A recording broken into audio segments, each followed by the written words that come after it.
اب آئیے اگلا دور آیا حضرت عثمان کا دور خلافت. یہ ہے وہ وقت کہ اب یہود نے امت مسلمہ کی پیٹھ میں چھڑا گھونپا. وہ کیسے؟ ایک یہودی عبداللہ ابن سبا اسلام کا لبادہ اوڑھ کر آ گیا، معاشرے کا جائزہ لے لیا. ان میں بنو ہاشم اور بنو امیہ میں جو پرانی کشاکش تھی اس کے کچھ نہ کچھ جراثیم باقی ہیں. اگر ان کو ذرا بھڑکا دے تو مسلمانوں میں انتشار پیدا ہو جائے. کہا یہ عثمان کون ہے؟ یہ تو بنو امیہ میں سے ہے، یہ حق تو بنو ہاشم کا ہے، خلافت ان کے پاس ہونی چاہیے، محمد کے تو رشتہ دار وہ ہے صلی اللہ علیہ وسلم. عوام الناس کے اندر بات پھیلنی شروع ہوئی.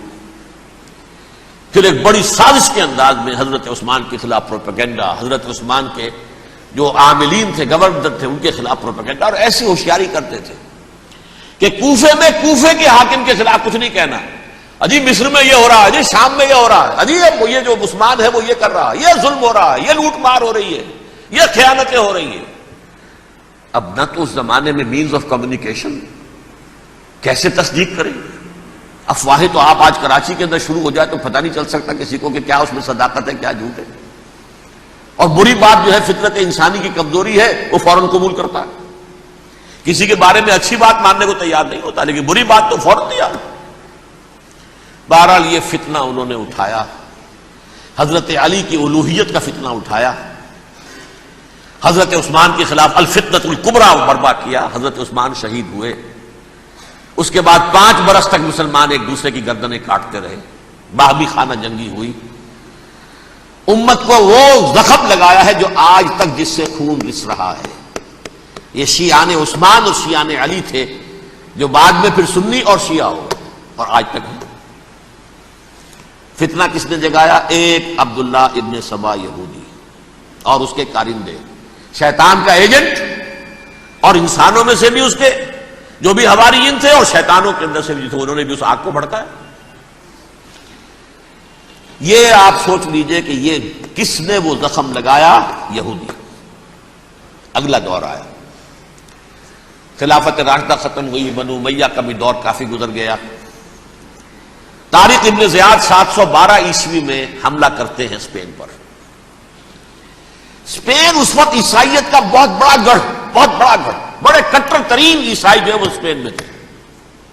لہذا یہودیوں کی وہاں بہت پٹائی ہوتی تھی، بہت پٹائی ہوتی ہے. میں بتا چکا ہوں، دشمنی تھی ان کی تو چلی آ رہی تھی عیسائیوں کے ہاتھوں یہودیوں کی. وہ تو سن 300 عیسوی سے ایمپرر کانسٹنٹائن کے بعد سے شروع ہو گئی تھی.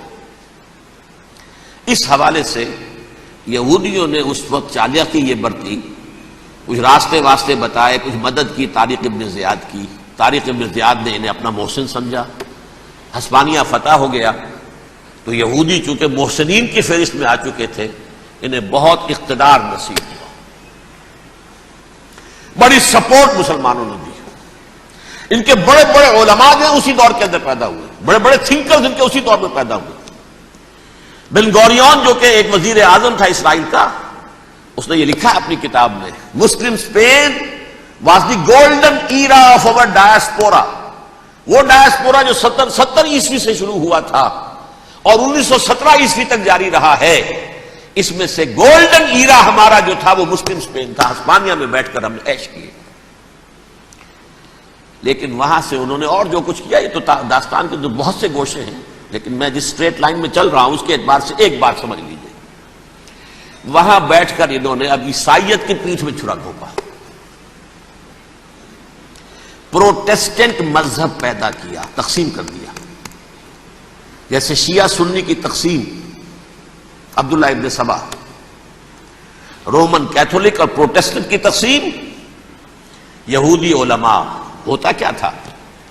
ہسپانیہ کی یونیورسٹیاں ہیں، کارڈووا میں ہے، ٹولیڈو میں ہے، گریناڈا میں ہے، غرناطہ، قرطبہ، تولیتلا، اور وہاں آتے تھے لوگ. فرانس سے چلے آ رہے ہیں نوجوان پڑھنے کے لیے، جرمنی سے چلے آ رہے ہیں، اٹلی سے چلے آ رہے ہیں. 3 ہی ملک قریب ترین پڑھتے ہیں سینٹرل جو یورپ کے ہیں. یہاں پر جو ہے وہ اسلام جو نور پھیلا رہا تھا اس سے بھی مستفیض ہوئے. جہالت کے جو ہے پردے ان کے وہ چھٹے. اس کے ساتھ ہی وہ یہودی وہاں ان کے اندر جو جراثیم داخل کر رہے تھے وہ اس عیسائیت کے خلاف بغاوت تھی جو اس وقت دنیا میں